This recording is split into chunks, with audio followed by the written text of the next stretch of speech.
Iran US war के अगले 48 घंटे बहुत ही महत्वपूर्ण है, क्योंकि जैसा डोनाल्ड ट्रंप ने मैसेज दिया है, एक तो पहले उन्होंने ईरान को अब्यूज किया, उसके बाद फिर उन्होंने एक मैसेज डाला कि 8 बजे मंगलवार ईएसटी ईस्टर्न स्टैंडर्ड टाइम और भारत में सुबह के समय। मैं ज़्यादा समय नहीं बर्बाद करूंगा, मैं सीधे मेजर जनरल जीडी बख्शी साहब को इंट्रोड्यूस करना चाहूँगा। ऑफ कोर्स कोई इंट्रोडक्शन की ज़रूरत नहीं है सर, आपको सभी जानते हैं और लोग ये ज़रूर समझना चाहते हैं कि डोनाल्ड ट्रंप की इस धमकी का अभी क्या मतलब निकाले। अब वो इंफ्रास्ट्रक्चर्स पे स्ट्राइक करेंगे, क्या होने वाला है सर? देखिए, डोनाल्ड ट्रंप इस वक्त डेस्परेट हैं। फ्रैंकली उनको ऑफ रैम्प चाहिए, क्योंकि उनको पूरा विदित हो गया है कि वो फंस गए हैं। He is in an escalation trap. Problem है उनका अहंकार, उनकी ईगो, मॉन्यूमेंटल ईगो, और नार्सिसिस्ट हैं वो। 24 घंटे टीवी पे बैठे रहना चाहते हैं। लेकिन हैरत की बात यह है कि इस वीकेंड पहली बार वो टीवी से गायब हो गए, क्योंकि वो हॉस्पिटल में अभी वो हॉस्पिटल में है सर। अच्छा, ये भी खबर है। वीकेंड पे गायब हो गए क्योंकि उस वक्त वो बैठे हुए थे और कहा जा रहा है कि एक बड़ा ऑपरेशन प्लान किया था। नाम के लिए तो वो एक पायलट को रेस्क्यू करने के लिए था, 48 घंटे का। वैसे बड़ा शानदार ऑपरेशन चला है और क्रेडिटेबल है कि वो रेस्क्यू कर पाए हैं पायलट को। लेकिन जो स्ट्रेटेजिक जो कॉस्ट पे किया है उनके, एक तो गिरा F-15 जहाज, शॉट डाउन, 2 बंदे थे उसमें। पायलट जल्दी रिकवर हो गया। जो वेपन्स ऑफिसर था लेफ्टिनेंट कर्नल, वो कोई 48 घंटे के बाद रिकवर किया हुआ। कह रहे हैं भीषण, काफ़ी बुरी तरह से घायल है। We hope he survives. और लेकिन आपका एक F-15 जहाज गिरा, एक आपका A-10 वॉर्टहॉग गिरा, ठीक है। 2 आपके जो C-130 MJ थे, जो कि मॉडिफाइड हैं फॉर स्पेशल ऑपरेशंस, बहुत महंगे जहाज, 3 मतलब कोई $300 मिलियन के 2 जहाज वहाँ वो एक डिसयूज्ड एयरफील्ड पे लैंड किए थे। उनके अंदर वो छोटे छोटे हेलीकॉप्टर ले गए थे, जो मिनी हेलीकॉप्टर, जो छोटे हेलीकॉप्टर होते हैं रेकी शेकी के लिए, जिनकी रेंज इतनी नहीं होती, उनको जहाज में डाल के वो ले गए थे। वहाँ निकाला, उनसे चेक किया। वो बंदा कहते हैं 7000 फुट के पहाड़ के ऊपर जाके छुप गया था, हालांकि घायल था, वेरी क्रेडिटेबल। और ईरान के भी फौजें उसको पकड़ने के लिए उन्होंने कि $60,000 का इनाम रखा था इसके सर के ऊपर, और वो पकड़ के ट्रॉफी एक दिखाना चाहते थे। तो अमेरिका की बड़ी एम्बेरसमेंट होती उससे। तो डोनाल्ड ट्रंप साहब बड़े कीन थे कि किसी को कैसे भी उसको निकाला जाए। सेंट्रल कमांड अमेरिका ने काफ़ी बड़ा ऑपरेशन लॉन्च किया। उसमें ये जो 2 C-130 MJ जहाज़ थे जो कि ध्वस्त हो गए, और उनके जो स्पेशल ऑपरेशन स्क्वाड्रन है हेलीकॉप्टर्स का, 160 स्क्वाड्रन, जो कि वेनेजुला में भी काम आया था, ये वो स्टेल्थ हेलीकॉप्टर्स हैं। तो वो मतलब पकड़े नहीं जाते रडार के ऊपर, और वो वहाँ गए, वहाँ जाके रेस्क्यू करके लाए। उनके जो सील थे और स्पेशल फोर्सेस के बंदे, वो जाके रेस्क्यू करके लाए उसको। ईरान कह रहा है साहब कि दाल में कुछ काला है। इतना सीधा एक बंदे के लिए इतना बड़ा ऑपरेशन नहीं, क्योंकि कोई वीडियो भी नहीं अभी तक दिखा पाए, कुछ भी उन्होंने दिखा पाए। ईरानियन दिखा पाए हैं जले हुए जहाज़ों का, टूटे हुए हेलीकॉप्टरों का मलबा, क्रैश वहाँ पे। Scenes are very reminiscent. याद है आपको 1980 में जिमी कार्टर ने हॉस्टेज रेस्क्यू, 58 हॉस्टेजेस को रेस्क्यू करने के लिए बड़ा भारी special forces operation Delta Force का लॉन्च किया था। कर्नल चार्ली बेकवेथ उसमें इन्वॉल्व थे बेचारे। तो वहाँ भी एक डिसयूज्ड एयरफील्ड के ऊपर उन्होंने लैंड किए थे अपने जहाज़ और हेलीकॉप्टर, बड़ी भारी, कोई 8-10 जहाज़ थे वहाँ पे। और वो कन्फ्यूजन भगदड़ी में वो एक बड़ा हेलीकॉप्टर चिनूक और एक C-130 की टक्कर हो गई थी। वो दोनों वहाँ ही ध्वस्त हो गए, बाकी सब उठ के भागे वहाँ से। बड़ा फियास्को हुआ था साहब, और पूरी दुनिया में वो इमेजेस फैल गई थी। नाउ इस बार बंदा निकाल लिया, कोई कैजुअल्टी नहीं हुई। रिमार्केबल ना, कोई कैजुअल्टी नहीं हुई। मतलब जहां तारीफ करने की जरूरत है, तारीफ ऑपरेशन की जाएगी। हो सकता है इस बार उन्होंने अपने एयरफोर्स डिपार्टमेंट का सुना है, क्योंकि पीट हेग्सेथ और इनकी तो जो चर्चाएं आ रही है कि वो बिल्कुल सुन ही नहीं रहे अपने फोर्सेस की। अब ये 8 बजे का जो उन्होंने ट्वीट किया या मैसेज डाला कि वार्निंग दी, उसके पहले उन्होंने ईरान को गालियां दे दी, दे आर बास्टर्ड्स। ये ऑफ कोर्स हम कैमरा पे नहीं दिखा सकते, लेकिन ये बात उन्होंने बोली। तो ये किस लेवल का फ्रस्ट्रेशन है सर? वॉर आप कैसे देख रहे हैं, क्या होने वाला है? बहुत ज्यादा तबाही कि उनको एक जीत फिर से दिखा दे कि हमने तो तबाह कर दिया, पाषाण काल में भेज दिया ईरान को। तो पाषाण काल में आप ईरान को भेजेंगे? ईरान जो पूरा मिडल ईस्ट सेक्टर है, उसकी सारी जो ऑयल फील्ड्स हैं, उसकी सारी जो गैस फील्ड्स हैं, उनको भी पाषाण युग में पहुंचा देगा। मतलब 22% दुनिया का तेल तुम उड़ा दोगे यार। और ईरान ने सीधी धमकी दे दी है कि तुम जरा और उंगल करके देखो तो जो आपका रेड सी का बाबल मंदेब की स्ट्रेट है वो भी बंद कर देंगे। यहाँ से 22% तेल आता है हॉर्मुज से, वहाँ से 12% आता है। 32% तेल दुनिया का गायब हो जाएगा। अगर अमेरिका के चटक चार्ली ये सोचते हैं कि साहब हम अब तेल बेचेंगे, 16% तेल है आपके पास दुनिया का, 32% हटा के क्या किसको बेचोगे? खुद को क्या नहाओगे, क्या निचोड़ोगे? तो ये करना मतलब क्या ये साहब बस एक धमकी है। ये फंस गए हैं। ये कोई पहली धमकी है? जी बिल्कुल, 2 महीने में 48 घंटे, 5 दिन, 10 दिन, 48 घंटे, एक दिन आगे, एक दिन आगे। आप समझते हैं दुनिया आपका तमाशा नहीं देख रही? ये लड़ाई इसको कभी करनी नहीं चाहिए थी। घोड़े पे चढ़ के ये लड़ाई करी, वेनेजुला पे कब्जा पा लिया तो सोचा सर 7वें आसमान पे पहुंच गया। यही हम बात कर रहे सर कि क्या अब एक्शन ले सकते हैं। अभी आपने सुना ही कि ट्रम्प आज 10:30 बजे बोलने भी वाले हैं, और अभी उनकी जो जानकारी मिल रही कि वो हॉस्पिटल में हैं, और उस हॉस्पिटल को पूरे तरीके से खाली कर दिया। सोशल मीडिया पे ट्रेंड होने लगा कि उनकी मृत्यु हो गई। चलिए ये सब तो अलग बात है सर, लेकिन वो हॉस्पिटल से आएंगे and he will make a speech, और पहले भी कर ही चुके हैं। कैसे देख रहे हैं सर, क्या ज्यादा बड़ा? 85 साल के ये हो गए हैं। हम हर किसी की दीर्घायु की शुभकामना करते हैं, लेकिन ये काफ़ी स्ट्रेस में है इस वक्त। तो I would not this thing past. और जिस तरह से वो, मुझे समझ नहीं आया कि एक राष्ट्रपति को इतना ज़्यादा क्यों प्रेस के सामने डेली बेसिस पे आने की ज़रूरत। मिनट बाय मिनट आप जाके, मतलब ये सारी चीज़ें अदरवाइज कवर हो जाती हैं। वेरी स्ट्रेटेजिकली इंटरवीन करते हैं टॉप लेवल के, जबकि कोई खास बड़ी बात होती। ये 24 घंटे ये टीवी पे बैठे रहते हैं, ऐसे ऐसे पॉइंट। बड़ा शौक है अपनी शक्ल देखने का टीवी के ऊपर। आधा टाइम तो ये टीवी पे रहते हैं, आधे से ज़्यादा। जी ठीक है। और उस बड़बोलेपन में ये बड़ा चतुर समझते हैं अपने आप को। कहते हैं कि साहब कोई मेरे गेस नहीं कर सकता कि मैं अगला क्या करने वाला हूँ। साहब आपको मालूम है कि आप क्या करने वाले हैं? दुनिया तो अब ये सवाल कर रही है कि भैया आप you are sounding irrational and insane. जी बिल्कुल, फ्रांस ने आगे आके बोल दिया कि ये तो बिल्कुल ही इरेशनल और इनसेन साउंड कर रहे हैं। और सारे यूरोपीय देशों ने बोल दिया, हर किसी को लात मारते हैं। सबसे ज्यादा जो दोस्त हैं इनके अमेरिका के, सबसे ज्यादा लाते हैं उनके लिए रिजर्व्ड है। यूरोप के बुरे हाल कर दिए, उनके लीडरों को ऐसा जलील किया है कि वो भी अब तंग आके, कोई हद होती है ना जलील करने की, वो तंग आके उन्होंने बोला तू जा भाड़ में यार, ऐसी की तैसी में जा। जापान को पकड़ के उसकी प्राइम मिनिस्टर बेचारी बिठा के उस महिला को ये पर्ल हार्बर की बकवास करना शुरू कर दी। ये he is out of his mind. देखिए मैं फिर एक बार बेटा समझाना चाहता हूँ कि what is at stake. Please समझिए। देखिए हमारे यहाँ एक तबका है, कह रहा था डोनाल्ड ट्रंप बड़ा स्ट्रांग है, देखो कैसे मसल दिया वेनेजुला को। उसी तरह ये मसल देगा वेनेजुला के बाद ईरान को, फिर ये क्यूबा पे चढ़ जाएगा साहब, फिर ये ग्रीनलैंड पकड़ लेगा, फिर ये कनाडा पकड़ लेगा। ये तो साहब उभरती शक्ति है, नया बेसरताज बादशाह है दुनिया का। इसके पांव पकड़ लो, चूम लो, पंगा मत लो भाई इससे।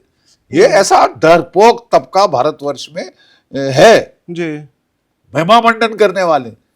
मैं शुरू से कह रहा हूं साहब कि देखिए ये निर्णायक युद्ध होगा 21वीं सदी का। ये युद्ध फैसला करेगा कि क्या दुनिया वापस यूनिपोलैरिटी की तरफ डोनाल्ड ट्रंप की दादागिरी से धकेल दी जाएगी या एक मल्टीपोलर वर्ल्ड ऑर्डर उभर कर आ जाएगा सशक्त रूप से। इसमें हम काफी बात कर सकते हैं और इसमें ये हो रहा है। देखिए ये प्लीज मुझे को ये जी। कहने दीजिए, ये बहुत जरूरी है, लोगों को समझना जरूरी है। लोग हैरान हो रहे थे कि मैं क्यों ईरान का पक्ष ले रहा हूं। मैं ईरान किसी का पक्ष नहीं ले रहा, मैं आपको बता रहा हूं कि जा किस तरफ रही है दुनिया। इसी जब लड़ाई शुरू होती है तो जब मैं एमओ डायरेक्टरेट में था तो हम लोगों को पूछा जाता था, हाँ भाई किस तरफ जाएगी? सब लोग उस तरफ जाना चाहते हैं जहां जीत हो जी। जो पिटने वाले हैं, हारने वाले, उनके साथ थोड़ी ना कोई जी। सहानुभूति दिखाता है, अनलेस आपके बड़े भारी इंटरेस्ट जी। इन्वॉल्व हो। ठीक है, तो हम जो है हमारे यहाँ अंदाज लगाया गया कि साहब वेनेजुला के बाद तो अमेरिका की तो कोई सानी नहीं, मिसाल नहीं, एकमात्र शक्ति है, सुपर पावर है, तुमको मसल देगा इंडिया वालों, तो आज टांग हाथ जोड़ के लेट जाओ। अबे तुम लेटो, ऐसे लेटने वाले भारत में कोई कमी नहीं है। तभी तो 250 साल अंग्रेज राज कर गए, 40,000 हमारे ऊपर जी, कि साष्टांग दंडवत कर दो साहब, बड़ी ताकत है। अरे हिजड़े हैं साहब ऐसे लोग। और हुआ क्या है, ईरान, मैं शुरू से कह रहा था कि साहब आप ईरान को अंडर एस्टिमेट कर रहे हैं, you are seriously under estimating Iran. और ईरान के पीछे है रूस, ईरान के पीछे है चीन, ईरान के पीछे है नॉर्थ कोरिया, क्रिक उसको बोलते थे, China, Russia, Iran, north Korea, ये क्रिक इन द नेक बन गई है।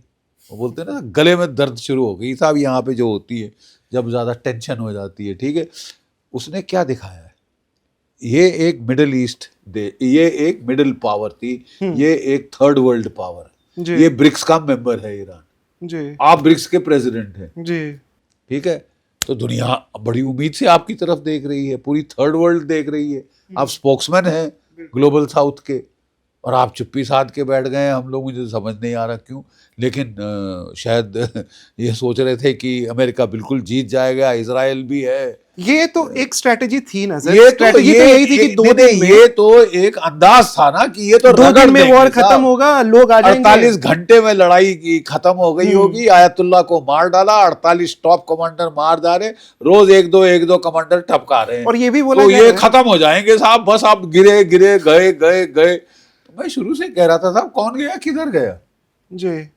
और माफ कीजिए, जो मेरा अंदाज था, शायद मैं I can say in all humility कि वो 16 आने सच बैठा जी, बिल्कुल, ठीक है? बिल्कुल। और एक थर्ड वर्ल्ड कंट्री ने अमेरिका जैसी सुपर पावर इजराइल के साथ जो मिलकर हमला कर रही थी जी, उसको नाको चने चबा दिए हैं साहब। 37 दिन हो गए, लड़ाई खत्म होना तो अब दरकनार और भीषण होती जा रही है। अच्छा, आप लड़ने का शौक फरमाते हैं, लड़ो मरो यार, लड़ो मरो, हमें तो बख्श दो ना जी, हमको तो आप दोस्त कह रहे हो। अमेरिका कहता है हमारा दोस्त है भारत, और वो हमारे पिछवाड़े में आग लगाता है। ठीक है जी। और वहाँ इजराइल तो खैर बहुत घनिष्ठ मित्रता है, साफ कहना पड़ेगा, हर लड़ाई में हमारा सपोर्ट किया है, इसलिए हम लोग भी अब बड़े असमंजस में थे, क्योंकि ईरान भी हमारा ठीक रिश्ते थे। बिल्कुल। अरे भाई, सेंट्रल एशिया में जाने के लिए किसने आपको रास्ता दिया? ईरान ने। अफगानिस्तान में जाने के लिए किसने रास्ता दिया? ईरान ने। चाबहार का पोर्ट किसने दिया? ईरान ने जी। तो फिर कैसे कह रहे हो कि वो भी हमारा दोस्त है? ठीक है साहब, और हमको अपने राष्ट्रहित देखने हैं ना साहब। अमेरिका के राष्ट्रहित के लिए हम कोई 51st स्टेट तो नहीं है अमेरिका की। बिल्कुल। हम अभी हम कॉलोनी नहीं बने हैं, हालांकि कई लोग बनवाना चाहते हैं, हरामखोर जिनको आदत है चाटुकारिता की, है कि तलवे चाट के साथ दिल नहीं भर रहा। वो 75 साल से अंग्रेजों के तलवे श्वेत लोगों के नहीं चाटे। वो obsession with the white skin अभी गया नहीं भाई, वो व्हाइट स्किन करते करते बस ये दंडवत करो साहब, वो ये करो, लड़ो नहीं, रूस को मारो लात, मार के देखो कहां से तेल आ रहा है। 90% तुम्हारा तेल अब वहां से आएगा अगर इस तरह चलती रही बात। गैस भी वही देने को तैयार है, वो आपका ट्राइड एंड टेस्टेड फ्रेंड है। नहीं साहब, अमेरिका, ट्रम्प बड़ा स्ट्रांग है, इसको मारो लात, हम ईरान को खत्म कर देगा इजराइल, हम भी मिल जाएंगे उसके साथ, उसकी बैंड वैगन पे चढ़ जाएंगे। बीच का रास्ता नहीं हुआ है, नहीं हुआ। यथार्थ पे जाइए, wake up please, plan on actuals, not your subjective fancies and imagination. लेकिन सर जैसे पाकिस्तान ने कोशिश की और उनकी बहुत बेइज्जती भी हुई कि हम पीस टॉक्स कराएंगे जी अपनी कंट्री में, ना कोई आया ना पीस टॉक्स हुए, कुछ भी नहीं हुआ। भारत के पास सर जैसे आप बोल रहे ब्रिक्स के हम प्रेसिडेंट हैं, ईरान हमारी सुनता, यूएई बार बार हमें बोलता रहा कि आप क्यों नहीं आ रहे, आप आइए, आपकी बात सभी सुनेंगे, तो हम क्यों नहीं अपने में कॉन्फिडेंस मुझे नहीं है साहब हमें? बिल्कुल समझ नहीं आया है। मैंने सोचा था कि हमारे इतने अच्छे रिश्ते हैं जी इजराइल के साथ। अभी लड़ाई के शुरू होने के एक दिन पहले तो हमारे प्रधानमंत्री जी वहां गए, टॉप ऑनर लिया, सब कुछ किया। जी इतने अच्छे मतलब दोस्ती यारी बड़ी घनिष्ठ है इजराइल के साथ। जी ईरान से अच्छे रिश्ते हैं, सारी गल्फ कंट्री से बहुत अच्छे रिश्ते हैं। और नाम को कहने को अमेरिका भी, डोनाल्ड ट्रंप साहब हालांकि 50% टैरिफ लगाते हैं, हमें कहा जा रहा है सबसे बढ़िया दोस्त हमारे वो हैं। अब कई चीजें, अब मैं माफ कीजिए मंदबुद्धि हूँ, सैनिक हूँ, नहीं मुझे सर, समझ आपको नहीं सुनना आती, चाहते हैं सभी। नहीं मुझे समझ नहीं आती शायद। तो हमने सोचा था साहब कि इस वक्त अगर एक देश है विच इज वेल प्लेस्ड कि वो शांति वार्ता शुरू कराए और ये तमाशा खत्म कराए, वो है भारतवर्ष। जी ठीक है, लेकिन जब हम लोगों ने ये सुझाव दिया भी टेलीविजन पे, तो वहां से जवाब आया कि हम कोई ब्रोकर नेशन नहीं है। साहब मेरा सिर्फ, हाँ मैं नाचीज हूँ, है कोई, मुझे तो फौजी हूँ, मेरे केवल देश की रक्षा ही मुझे आती है। लेकिन मुझे एक चीज दिख रही है कि हर दिन जो ये लड़ाई चल रही है, हमारे देश का भारी नुकसान और क्षति हो रही है। 50% तेल गल्फ से आता है, 60% गैस गल्फ से आती है, 32% फर्टिलाइजर गल्फ से आता है। बिल्कुल। और फर्टिलाइजर इस वक्त फसल बोने का टाइम है, आपकी ग्रीन रेवोल्यूशन हो गई खत्म। ग्रीन रेवोल्यूशन की बुनियाद क्या है? ड्वार्फ व्हीट वैरायटी, नई राइस की स्ट्रेन और अमोनियम नाइट्रेट, यूरिया। जी कहाँ है यूरिया? मैं कुछ प्लान सुन रहे सर कि नाइजीरिया से भी आएगा, लेकिन अभी लोग शायद नहीं ये साहब, प्रॉब्लम नहीं समझ पा रहे। नहीं साहब, क्योंकि अभी डायरेक्ट हिट उनको दिख नहीं रहा, लेकिन रियलिटी तो ये है सर कि वो प्लांट्स अगर डिस्ट्रॉय हुए हैं और जो 40% अपनी कैपेसिटी में काम कर रहे हैं, 45% आपकी तो नेचुरल गैस कहां से आ रही थी? क्वातार से। अगले 5-6 महीने बहुत सीरियस, 5-6 महीने छोड़ दो बेटा, मैं कह रहा हूं कि वो 5-6 साल वो प्लांट नहीं आएगा।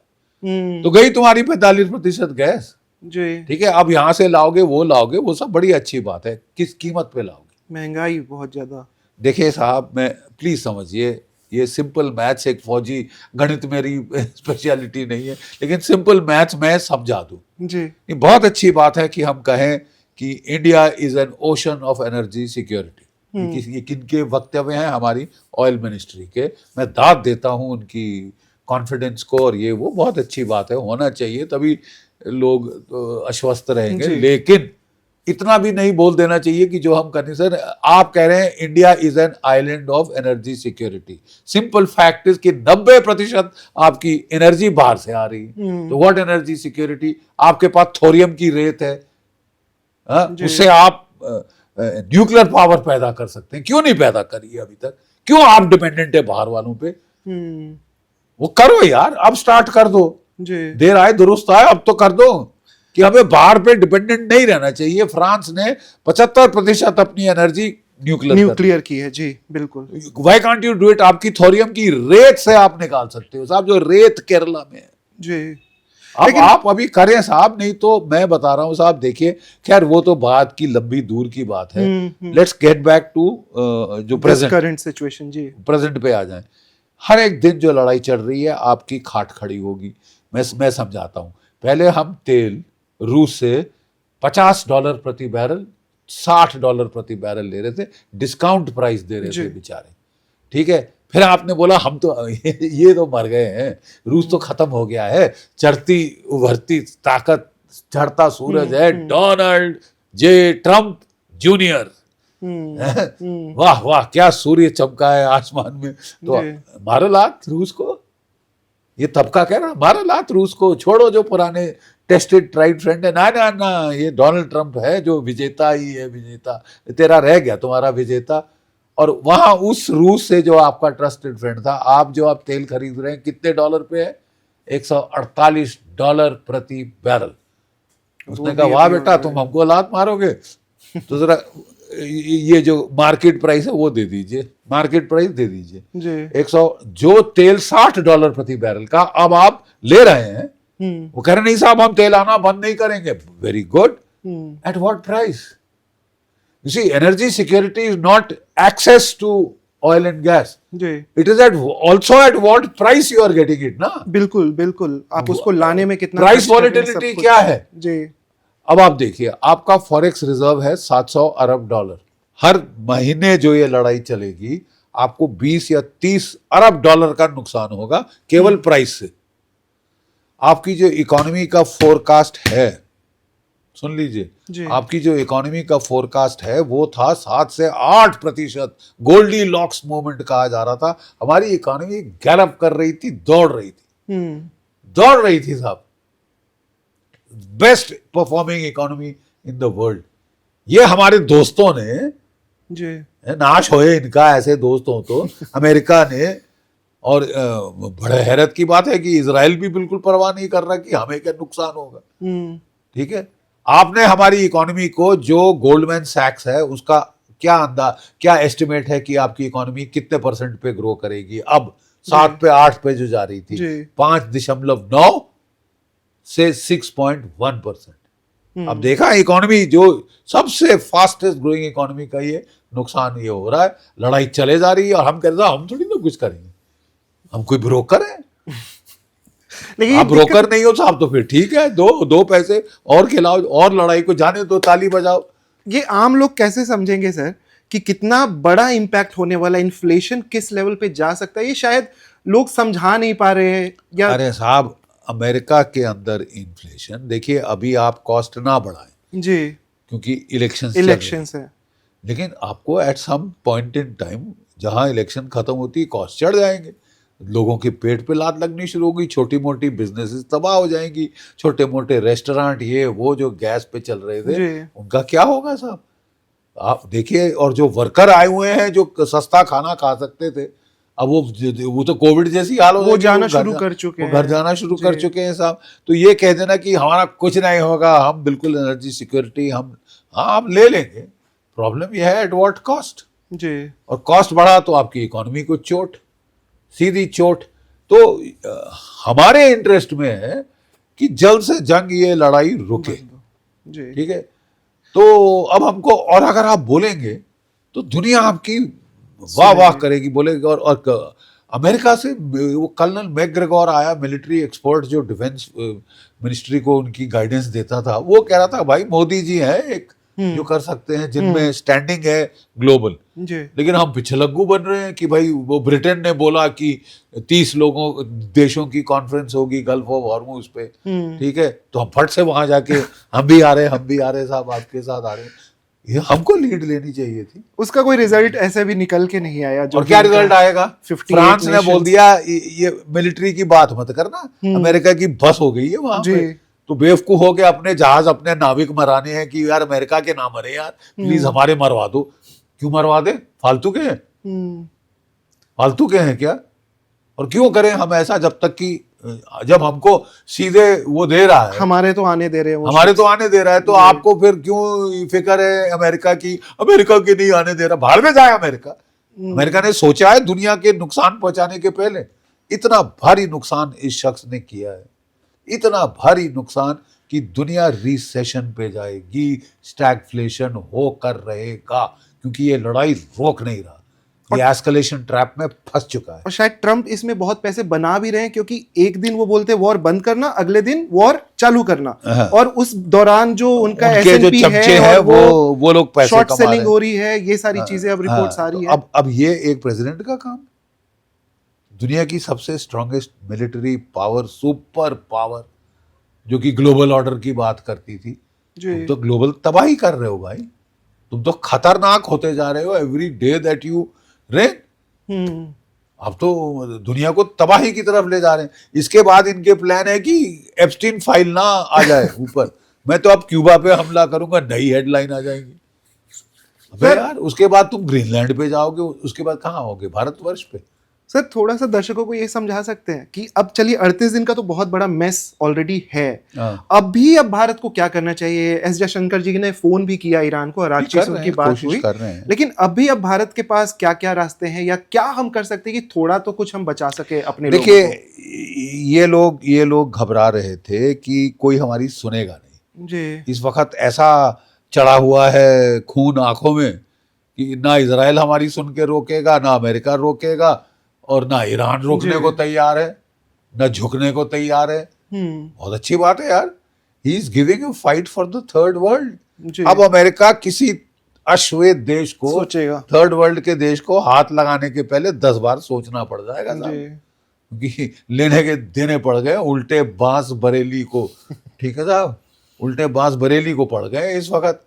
37 दिन हो गए, लड़ाई का कहीं खात्मे का दूर दूर से नजर नहीं आ रहा। अब कल या तो ये इनको अकल अगर सन्मति भगवान दे दे, हे भगवान हम भी अब ये सारे पादरी बुला के दुआ करा रहे हैं अपने दफ्तर में, तो हम भी दुआ करें साहब, किसी भी धर्म को आप बुलाएं, आप वहां करें साहब, वो भगवान आपको सन्मति दे कि ये पागलपना बंद कर बे, बंद कर जी।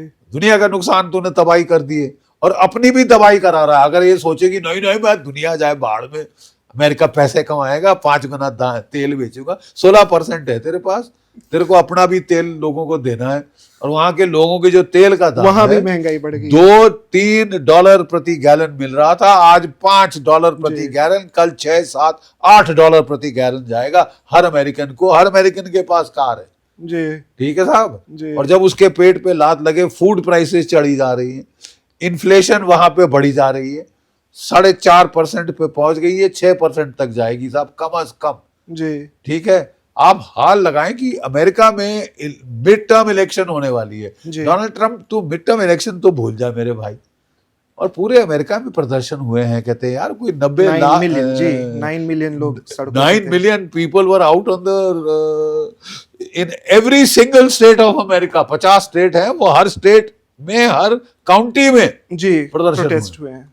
ये तो शुरुआत है, अभी इसने रोक लगा रखी है, चाबी लगा रखी है, यूनिवर्सिटीज में प्रोटेस्ट नहीं होंगे। तो असली प्रोटेस्ट तो वहां पे होते हैं, वहां भी फैल जाएगा। जब अमेरिकन बॉडी बैग्स आने शुरू हो जाएंगे, जब आप तमाशबीन की तरह अपनी फौज को झोंके जाएंगे, जबकि आपको सारे जो लड़ाई के तजुर्बेकार जनरल, वो रैंडी जॉर्ज को उठा के सैक कर दिया, वो आपका सबसे अनुभवी जनरल था जी, लड़ाई देखी हुई जनरल। ये लेफ्ट हैंड सल्यूट वाले, देखिए फौज में 2 किस्म के जर्नैल होते हैं जी, एक होते हैं राइट हैंड सल्यूट वाले, एक होते हैं left hand salute. Okay, left hand salute वाले वो बड़ी चतुराई से निकल जाते हैं, जहां कोई लड़ाई जाना है, जंगे मैदान जंग जाना है, तो पतली गली से वो दिल्ली की पोस्टिंग, मुंबई की पोस्टिंग ले लेते हैं, और फिर जाके जब वो टॉप पे बन जाते हैं तो फिर वो क्या करेंगे, yes yes yes sir, 3 bags full sir करते हैं, मरा देते हैं अपनी देश को, अपनी फौज को। ये अमेरिका में अब ये हालत हो रही है कि जो अच्छे जर्नैल हैं राइट हैंड सैल्यूट वाले, उनको आप सैक करे जा रहे हैं। 3 जर्नैल अभी सैक किए हैं, टोटल 12 से ज्यादा जर्नैल सैक कर दिए। तो ये सब तो लक्षण है ना सर कि आप वॉर में हार रहे हो, परेशान। अगर आप वॉर में पिटना जिस दिन शुरू होते हो, उस दिन सैकिंग शुरू हो जाती है, स्केप गोट। मैं थोड़ी ना गलती कर सकता हूँ, ये है जी। और अब पीटर हेग्सेट की बारी है, उनके ऊपर केस चल रहा है। आप मेरे से लिख के ले लीजिए, शराब पी के ऑफिस जाने का उनके ऊपर केस चल रहा है, स्ट्रिप क्लब ले जाने का अपने लोगों को, अपने एम्प्लॉइज को। तो वो तो है सर। लेकिन डोनाल्ड ट्रंप के पागलपन की हम बात करें, पर्ल हार्बर का हम बात कर रहे थे सर, क्या वो इतने भी पागल हो सकते हैं क्या कि इनकी इज्जत इतनी खराब, इतनी पलीद हो चुकी है कि वो एक छोटा सा कंट्रोल्ड न्यूक्लियर स्ट्राइक भी कर सकते हैं? बार बार वो दुनिया को याद दिला रहे हैं वर्ल्ड वॉर की और इन सब चीजों की। ठीक है, वर्ल्ड वॉर में केवल आपके पास न्यूक्लियर वेपन थे, अब रूस के पास आपसे ज्यादा वॉरहेड है, चीन के पास अलग कोई 1000 के करीब वॉरहेड पहुंच गए होंगे, 500 तक आ गया था, वो बढ़ा रहा है जबरदस्त आर्सेनल। नॉर्थ कोरिया के पास है, ये है, दुनिया के 9 देशों के पास न्यूक्लियर बॉम्ब है। तो आप जरा अजमा के देखो, आप समझते हो रूस और चीन बैठ के बीन बजाएंगे? बीन बजाएंगे वो मैं कह रहा हूं कि कल परसों अगर ऐसी कोई हालात होती है, उनको सिर्फ इतना करना है, अपने जहाज, अपने फाइटर वहां उतार दें, चल बेटा लगा, मार के देख ले, तेरे को भी इतना लड़ने का शौक है तो तू मार के देख ले साहब जरा, ठीक है। और थर्ड वर्ल्ड वॉर आप शुरू कर देंगे। आपका पागलपना वहां पे अंत होगा। मैं नहीं समझता कि इनमें न्यूक्लियर बॉम्ब चलाने की हिम्मत है। हाँ, इजराइल अगर बहुत प्रेशर में आ जाए तो वो कर सकता है। मैं सिर्फ इतना बोलूंगा कि ये कोई चुनटा मुंटा देश नहीं है जी। ईरान। ये यूरोप के साइज का देश है। 93 अरब मिलियन लोग हैं वहां पे साहब, ठीक है। तकरीबन 1 अरब के पास वहां की आबादी है। पहाड़ी इलाका है जी। वहां आप 1 2 3 बॉम्ब डाल दो, कोई खास आप समझो कि ईरान मर जाएगा, देश होगा ना, नहीं कुछ होगा। और ईरान के पास 450 रेडियो एक्टिव यूरेनियम 450 अगर वो उसके डर्टी बॉम्ब बना के भी इजराइल में ठोक दे तो ईरान इजराइल की प्रॉब्लम उसकी कमजोरी क्या है? बहुत छोटा साइज, बहुत कम आबादी जी। और अगर वहां ऐसा हो गया तो आप तो अपने देश को तबाही की ओर ले जा रहे हैं। तो मतलब देखिए, हमें बड़ी हैरत एक बात की, हम इजराइल की मिलिट्री फौजों की प्रोफेशनलिज्म की बहुत इज्जत करते थे जी। मोसाद उनकी शायद दुनिया की best intelligence agency. How could they go so wrong about the assassination and then having the protest about the assessment of Iran's power and resilience? जी। You can't, आपको दुश्मन का अंदाज होना, ये तो परमो धर्म है साहब। सही अंदाज के बगैर आप अगर अटैक करेंगे आपको नुकसान होगा, फेल हो जाएंगे आप, and you can't afford to fail जी। यू आर, आपके देश खतरे में आ जाए। बिल्कुल। तो ये तो अगर कोई कहे कि फेलियर नहीं है तो फिर साहब आपकी आंखें नहीं आलू हैं। दिख नहीं रहा क्या? हम अंधे हैं?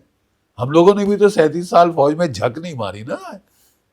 और मैंने भी राइट हैंड से ही सैल्यूट किया है साहब। 5 बार युद्ध के मैदानों में गया हूं मैं। बांग्लादेश से शुरू किया था 71 में एज ए मेजर, पंजाब में काउंटर टेररिस्ट ऑपरेशन किए थे, कर्नल मैंने कारगिल में लड़ा था, उसके बाद मैं फिर किश्तवाड़ में तकरीबन 3 साल काउंटर टेररिस्ट ऑपरेशन किए, और आखिरी में जब मुझे जर्नल बनाया तो 2 साल रजौरी पुंछ की मैंने खाट खड़ी करके आए वहां से, सब ठीक करके आ गए थे। वहां से फौजें हटा ली। पुंछ गया हूँ सर मैं, पुंछ घूमा मैं बॉर्डर पे। आपने देखा है वो? मैं उस दिन था जिस दिन अभिनंदन को रिलीज किया जा रहा था रात को, और हम लोग वहां थे और लगातार फायरिंग्स हो रही है, मतलब बॉम्बिंग्स की आवाज आ रही है। तो the excitement you feel as a journalist. लेकिन हाँ, वहां पे लोग तो मैं कह रहा हूँ कि साहब हम लोगों ने भी युद्ध देखा है जी, और साफ विदित था यार कि यहाँ प्रॉब्लम होने वाली जी। अब किस तरह से बताया अपने लोगों को? फिर बोले अबे तेरे को क्या पता, हम सूरमा है तो लड़ लो यार। इस वाले लड़ाई से सर भारत, क्योंकि भारत पाकिस्तान तो लगता है कभी भी हो सकता है, कल ही धमकी आई कि कोलकाता उड़ा देंगे जी, हम उड़ाना चाहते हैं। तो ये भारत को क्या सीखना चाहिए इस वॉर से sir? Because this is one of the most historical Wars. Bharat को ये सीखना चाहिए कि अब पाकिस्तान सर्वनाश की ओर जा रहा है। आप उसको धक्का थोड़ा सा और देना चाहते हैं? मेरे इससे उपयुक्त टाइम नहीं होगा। और मैं पाकिस्तान के पागल लोगों को ये बोलना चाहूंगा कि जब गीदड़ की मौत आती है वो शहर की तरफ भागता है जी। सियार जो होता है ना वो शहर की तरफ आता है, ठीक है। और इस वक्त सबसे बड़ी कमजोरी है पाकिस्तान की इकोनॉमी, वो तबाह हो रही है। और वहां के लोग प्लान बना रहे हैं कि हम टेररिस्ट इंसिडेंट करेंगे और बोलेंगे नहीं नहीं नहीं, इंडिया ने अपनी जेल से निकाल के टेररिस्ट निकाल के भेजे। वो पहले से वो कवर करने की कोशिश कर रहे हैं, क्योंकि ये आसिम मुनीर ये एक दूसरा पागल है। एक ट्रम्प, वो बोलते हैं ना चोर चोर मुसेरे भाई ये इनकी जो इतनी पटती है डोनाल्ड ट्रम्प की और ये मुल्ला मुनीर की, वो इसलिए कि तुम एक जैसे चट्टे कट्टे एक ही डाल के, वो क्या बोलते हैं, ये उल्लू है, उल्लू एक ही शाख के उल्लू है, बिल्कुल एक जैसी सोच है, तभी तो एक दूसरे से लिपट रहे। और तुम लिपट रहे हो एक डूबने वाले बंदे के साथ जी, ठीक है। और मैं तो इनको बोलूंगा कि अभी भी संभल के रहो, नहीं तो इससे अच्छा मौका एक फौजी लिहाज से आप पाकिस्तान को खत्म करने का दूसरा नहीं। आप अगर होते major general and you had the decision making, आपके पास अपॉर्चुनिटी होती है मेजर जनरल के पास नहीं आती, मैं वो जी जी जी, but chief of staff for example कुछ भी हाँ। लेकिन एक आपकी स्ट्रेटेजी क्या होती अगर आप भारत मतलब अटैक करो, खत्म करो इसको इसी दौरान? कि दुनिया में तो ऐसे ही हम बर्बाद तो हो ही रहे एक तरीके से बिकॉज ऑफ दिस वॉर, तो व्हाई नॉट? अभी इकोनॉमी ठीक है, अभी तक पूरी ढली नहीं है। 700 अरब डॉलर आपके पास फॉरेक्स है, जी ठीक है, तो जो भी हथियार खरीदने खरीद लो। जी मेरी बड़ी अच्छी नसीहत, इसके पहले कि ये खा जाए हमारे पैसे तेल लेने में ही, खरीद में वो पक जाए। जो रफाल लेने हैं ले लो, Su-57 लेने हैं ले लो, तैयारी कर लो, अपने खूब सारे ब्रह्मोस बना के बैठ जाओ, तैयार हो जाओ साहब। ये कभी भी कुछ भी हो सकता है, माहौल ऐसा है, ठीक है। शांति जी। की जहां बात करनी है तो हम करते नहीं, हम्म और हम यूक्रेन पहुंच जाते हैं कि यूक्रेन के हम वहाँ रुकवाएं। कि हम वहां लड़ाई रुकवा दें कि साहब वहां हमारा कुछ नहीं जा रहा। सीधी बात, मेरे को हमको अपना देश दे, जी ठीक है ना। औरों के साथ जाके गले लग जब भी लग सकते हैं, कोई बड़ी बात नहीं, लेकिन सर्वप्रथम भारत के राष्ट्र हित जी सर्वोपरि। और राष्ट्र हित हमारा इस वक्त इसमें है कि ये लड़ाई जल्द से जल्द खत्म हो। जो हम कर सकते हैं, हम अब पिच्छे लगू ना बने, आप जी। ग्लोबल लीडर बने, जी और आप हैं ग्लोबल लीडर। जी बस सर। दुनिया आपकी सुनेगी अगर आप जोर से आवाज उठाएं और बोले साहब बहुत हो गया। लेकिन वो मौका निकल नहीं गया सर, बहुत लेट नहीं हो गई कि अभी भी है ये मौका, हम फिर से? It's never too late. लड़ाई खत्म हो गई क्या? जी अभी भी लड़ाई खत्म हो गई क्या? पाकिस्तान सक्सीड हो गया क्या? बेइज्जती करा ली। वो है ही बेइज्जती के लायक, तो फिर और क्या होना था। जी वो अमेरिका के डिसेप्शन प्लान में फंस गए। वो उन्होंने बोला कि अच्छा ये हमारी हेल्प करने की कोशिश कर रहा है, 10 जहाज छोड़ दिए उनके, हमारे आज तक छोड़े हैं 7। जी पाकिस्तान के 10 जहाज छोड़ दिए, ये उसको फायदा हुआ जी पीस टॉक का गाजर दिखा के ड्रामा करने। फिर उसने वो जहाज कहते हैं अमेरिका को दे दिए कि तुम ले लो मेरे आका, ये लो तेल। एक भारत भी आने वाला था, चाइना चला गया। हमारे लोग जो है वो आपके हम्बल सर्वेंट, इनको नहीं देंगे तेल, सालों को मरने तो बगैर तेल के वगैरह वगैरह। वो तेल वहां दे दिया, तो वहां से ईरान चिढ़ गया अच्छी तरह से। वो आपकी तरफ देख रहा है। जी ब्रिक्स का प्रेसिडेंट कौन है? आप जी हैं। जी ग्लोबल साउथ की आवाज कौन है? भारत है। और भारत को करना पड़ेगा, बंद कराना पड़ेगा। अगर कोई सोच रहा है कि हमारी बड़ा फायदा होगा, हमारे दोस्त आखिर में जीत ही जाएंगे, ऐसा होने वाला नहीं। आपका मोहरा, आपका वो रेस का हॉर्स जो है जी वो पिट चुका है। बस सर आखिरी के 2-4 मिनट, मुझे पता है बहुत बिजी हैं और आपको आराम की ज़रूरत है, बस थोड़ा सा ये समझा दीजिए सर कि उन्होंने बोला था, ट्रंप ने बोला था कि हम बूट्स ऑन द ग्राउंड उतारेंगे, खर्ग आइलैंड पे कब्जा कर लेंगे। वो अचानक से प्लान कैंसिल हो जाता है। और जो स्ट्रैटेजी की बात करते हैं सर, स्ट्रैटेजी में अभी अब 37-38 दिन के बाद आपको क्या फेलियर्स या अच्छी चीजें दिखी देखिए ईरान साहब, और यूएस में? उनको ट्रेलर दिख नहीं गया है इस पायलट रेस्क्यू में। जी 4 जहाज उड़ गए साहब, 5 हम्म जहाज उड़ गए, और अगर वो 2 गिने पहले के तो 8-9 जहाज तो आपके खत्म हो गए साहब। जी और अभी तो ट्रेलर है, एक बंदे को रेस्क्यू करने गए थे, खर्ग आइलैंड पकड़ने नहीं गए थे। खर्ग आइलैंड पकड़ने जाओ तुम यार, हम फौजी लोग तुमको कब से बोल रहे हैं यार, हमने भी प्लानिंग करी है, सब कुछ किया है। अगर आपको ईरान पे, अच्छा देखिए मैं समझाता हूँ। जी जब इराक पे गल्फ वॉर 1 की थी, कितने अमेरिकन फौज गई थी और उनके एलाइज? लगभग 7.5 लाख। 7.5 लाख, 7.5 लाख 2.5 लाख इस्तेमाल वो 2.5 लाख गए थे, 3.5 लाख गए थे गल्फ वॉर 2 में। जी 2003 में जो पहला 1991 का जो हुआ गल्फ वॉर 1 में 7.5 लाख अमेरिकन फौज थी। वो उस वक्त के जर्नल बेवकूफ तो नहीं थे। और जो इराक का साइज है 1/4 है ईरान के, जी उसके लिए 7.5 लाख की फौज आपने लगा दी। अब आप बोल रहे हो कि मैं 15,000 मरीन से और इनसे मैं ये कर दूंगा, ये कर। अबे तेरा देख लिया भाई, ये जो कर रहे थे ना, और ऐसे ऐसे 2 करके मिनट वो में डांस करते हैं वो डांस धरा का धरा रह गया है साहब। होश हवास तुम्हारे उड़ा दिए हैं। और अब जो कुछ बोल लो 48 घंटे की दे दो, मैं धमकी में पाषाण युग में पहुंचाऊंगा। बोले तू पहुंचा के देख साहब, ठीक है हम बर्बाद हो जाएंगे सनम, हम तो डूबेंगे, तेरे को लेके डूबेंगे। वो हार नहीं रहे, क्योंकि बेवकूफ आदमियों ने जो लड़ाई रुकवा सकता था, जो शायद कह सकता था अच्छा भाई काफी हो गया, अब हम शांति सुलह करना चाहते हैं, उसको सबको मार डाला। कमांड अब ईरानियन रेवोल्यूशनरी गार्ड कोर के मेजर कैप्टन के हाथ में। जी वो क्यों रुकेगा? बोले हमारा देश तबाह हो रहा है, इसको 10 को इंतकाम लेके छोड़ेंगे। और ये लड़ाई रुकेगी नहीं, जी क्योंकि ये है ओवर चतुराई, इसको मार डालेंगे, उसको मार डालेंगे, इसको मार डालेंगे। सर, बहुत लोग बोल देते हैं ना कि आप हुतीज का साथ लेते हैं, आप हिजबुल्ला का साथ लेते हैं, जो कि टेरर ऑर्गेनाइजेशन। बिल्कुल भारत नहीं मानता, हमास को भी नहीं मानता, लेकिन बहुत सारे डिप्लोमेट से डिबेट के बीच मैंने सुना कि Iran is the terror organisation और टेरर स्टेट, क्योंकि आप स्टेट ऑफ हॉर्मुज पे कब्जा कर रहे हो, लेकिन वो 22 मील का है या 20 मील का, उस पे 13 मील का जो भी है, कि आप इंटरनेशनल वाटर्स की थ्योरी। तो आप उनको क्या जवाब देंगे सर, जो बोले कि Iran is a terror state और Trump who is killing so many people and attacking countries who are doing their own business?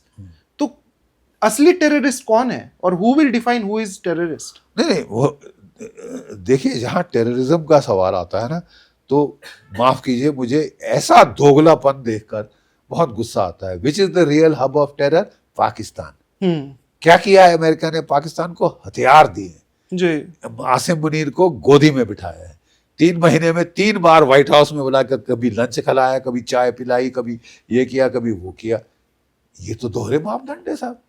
81,000 भारतीय शहीद हो चुके हैं पाकिस्तान के टेरर के वजह से पिछले 40 सालों में। जी, वो या तो गली के कुत्ते हैं डोनाल्ड ट्रंप के लिहाज से, या नाली के कीड़े हैं, मर गए तो मर गए, मेरे को कोई फर्क नहीं पड़ता। श्वेत थोड़ी ना अश्वेत है साहब, हमें फर्क पड़ता है ना। और हमें बड़ा बड़ा क्रोध आता है कि वहां पे वो टेररिस्ट हब ऑफ टेररिज्म है, आपको उसका पेट्रोल चाहिए साहब, मुंह से बोल रहे हैं। जी, आपको उसका पेट्रोल चाहिए, टेरर स्टेट घोषित कर दो, उस पर चढ़ जाओ। जो असली टेरर स्टेट है उसका महिमा मंडन करो, उसको हथियार दो, उसको पैसे दो। पाकिस्तान जिंदा कैसे है? IMF पे लोन पे लोन पे लोन दिए जा रहे हैं, अमेरिका जिंदा रख रहे हैं कि हाँ टेरर है, अच्छा है यार, भारत को तंग करता रहता है। जी, और फिर हमको बोलते हैं हम तो आपके दोस्त हैं, मुंह में राम राम बगल में छुरी। तो साहब, ये टेरर की बात ना ही की जाए तो अच्छा। बड़े सारे डिप्लोमेट दोस्त मेरे, पता नहीं, मुझे समझ नहीं आया क्यों, क्योंकि अमेरिका ने इसको टेरर बोल दिया, हम सब टेररिस्ट बोलेंगे। अमेरिका से आदेश आ चुका है साहब, वो टेरर स्टेट है तो उसको बोलो। हमारे जो लोग मर रहे हैं कोई फर्क नहीं पड़ता।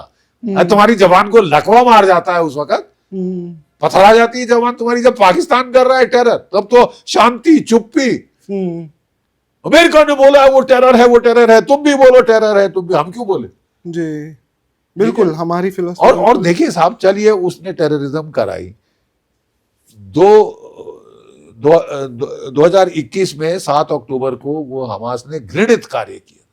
किसी कोने से कोई दुनिया का देश उसको सपोर्ट नहीं, और हमने उसकी कंडेम किया, ये किया। और हमने पूरा, जब इजराइल ने पलटवार किया, 2 साल मारा हमास की ऐसी तैसी कर दी। फिर उन्होंने हिजबुल्लाह को मारा, ऐसी तैसी कर दी 2024 में जी।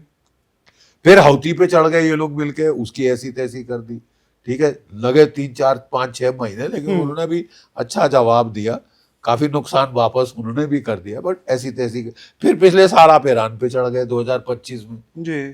ठीक है साहब, दुनिया ने सब चुप बैठी रही, सब साथ दिया आपका। अब फिर आप चढ़ गए, तब भी हमने साथ दिया था कि चलो ठीक है यार, शायद अंत हो जाएगा सब कुछ।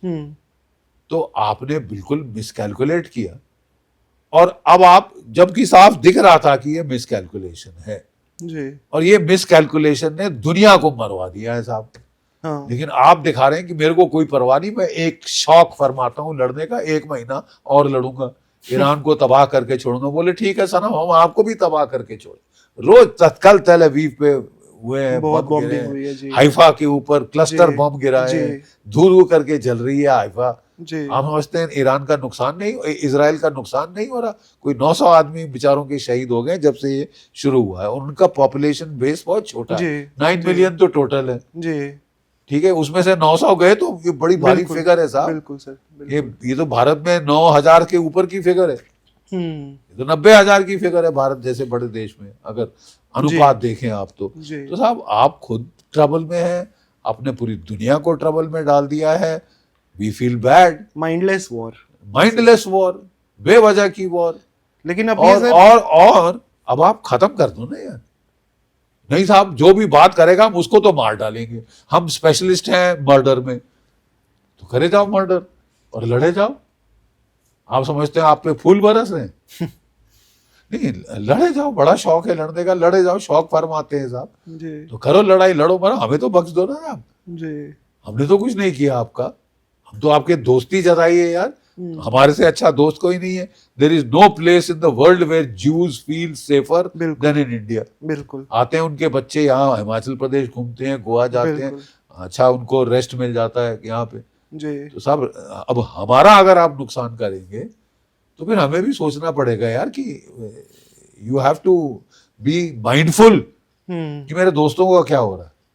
लेकिन इजराइल अभी इतना ज्यादा उलझ दिक्कत में है कि वो उलझ नहीं सोच गए पा हैं, रहे हैं। उलझ जी, गए हैं, जी जी जी। उलझ गए हैं, और फिर वही गलती होती ना, फिर एक बारी आदमी फंस जाए एस्केलेशन ट्रैप में जी तो निकलना बड़ा मुश्किल। दलदल में आप फंस जाओ, जितने हाथ पैर ज्यादा मारो और अंदर जाओगे, अब दलदल में फंस गए।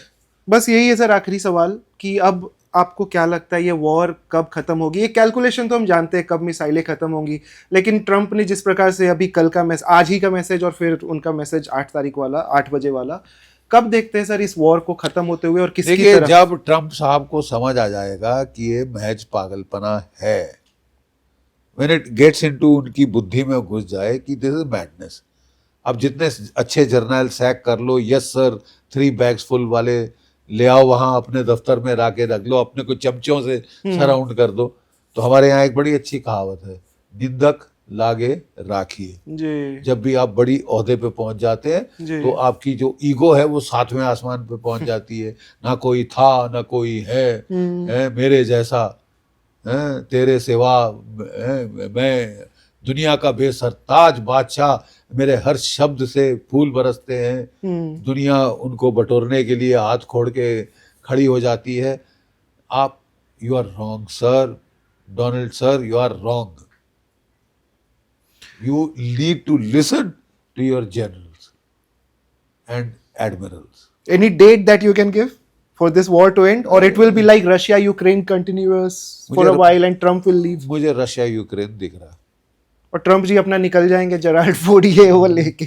ज्यादा होगा तो ट्रंप जी ने वहां भी, अब देखिए खुंदस आ रही है इजराइल के ऊपर, बहुत सारे अमेरिकन कह रहे हैं कि हमारी लड़ाई नहीं है जी, हमको फंसाया गया है इस लड़ाई में। इनने बोला था 48 घंटे में खत्म हो गया। साहब वाह वाह वाह वाह के आप वो बोके बटोरते रहना, आपको तो बड़ा फायदा करा देंगे साहब। फायदा शायद है तो तबाही देखिए साहब। अभी भी समझ आए, देर आए दुरुस्त आए। हम यही कह सकते हैं ना, क्योंकि वो बोले कि प्रिडिक्शन आप कर सकते हैं उस इंसान की जो कि रैशनल है, जो रैशनैलिटी पे चलता है। तो तुम रैशनल, मैं रैशनल, तो मैं प्रिडिक्ट कर सकता हूँ। अगर तुम खास शरेआम पागलपने पे आ जाओ तो पागलपने में क्या रैशनैलिटी? कुछ लोग बोलते हैं वो तो उनकी स्ट्रैटेजी है, ये स्ट्रैटेजी है पागलपन दिखाना। देखिए कैलकुलेटेड इरैशनैलिटी ये न्यूक्लियर युग में प्रैक्टिस की जाती थी। क्यूबा की मिसाइल क्राइसिस पे जो निकिता क्रुश्चेव था, जब वो यूएन सिक्योरिटी काउंसिल में गया, उसने उतारा अपना जूता और टेबल पे मारना शुरू कर दिया जी। इसका मतलब कैलकुलेटेड रैशनैलिटी है, कैलकुलेटेड रैशनैलिटी, इरैशनैलिटी। लेकिन डोनाल्ड ट्रंप की तो कैलकुलेटेड इनसैनिटी का ड्रामा कर रहे हैं कि मैं पागल हूं, मैं कुछ भी कर सकता हूं। साहब पागल आदमी को बंद करना पड़ता है, कोट में जो पीछे बंद होता है ना वो पहनाना पड़ता है जी। अब दुनिया कब अमेरिका आपको पहनाएगा? अमेरिका के लोग ही पहना सकते हैं। एप्स्टीन फाइल हो सकता है दब जाए तो ये वॉर भी बंद हो जाए जिस प्रकार से पागलपन दिखा रहे हैं। एप्स्टीन फाइल तो बिल्कुल दब ही गया, कोर्ट में हियरिंग्स। अमेरिका एक डेमोक्रेसी है, वहाँ डेमोक्रेट्स भी बैठे हैं और ये तभी वॉर पे वॉर कर रहे हैं क्योंकि वो एप्स्टीन फाइल को ऊपर आने नहीं देना चाहते। अगर ये मंशा से आपने युद्ध शुरू किया है तो ये महापाप है। बिल्कुल, लड़ाई अपने देश के लिए लड़ी जाती है तब पाप नहीं लगता, तब मतलब ख्याति होती है एक योद्धा की जो देश के लिए। लेकिन जो लड़ाई शुरू की जाती है व्यक्तिगत लोभ युद्ध जिसको बोलते हैं, तो उसमें नुकसान आपकी फौजों का होता है। धर्म जब आपके, धर्म का मतलब रिलीजन नहीं, हालांकि वहां पूरा ड्रामा किया जा रहा है कि ये क्रूसेड है, क्रिश्चियन वर्सेस मुस्लिम्स का वो कर रहे हैं। अपने चीफ मुख्य पादरी जो अश्वेत था, जनरल ग्रीन, उसको सैक कर दिया कि तू आके क्यों नहीं वो पढ़ रहा, सरमन क्यों नहीं पढ़ रहा, कि हजारों उठो लड़ो, मार दो मुसलमानों को वगैरह वगैरह। क्या पागलपना है। अब अभी भी हम केवल दोनों हाथ जोड़ के हम भी परमात्मा से दुआ करते हैं, हे भगवान इसे सन्मति दे। चलिए आज सुनिएगा उनको, देखते हैं क्या बोलते हैं और क्या मैसेज आता है। ये थे मेजर जनरल GD बख्शी साहब, जिन्होंने हमें वक्त दिया और हमें इतने अच्छे तरीके से समझाया कि इस वॉर में क्या चल रहा है। आप देखते रहिए वन इंडिया। मेरा नाम है Nagendra Singh. Subscribe to One India and never miss an update. Download the One India app now.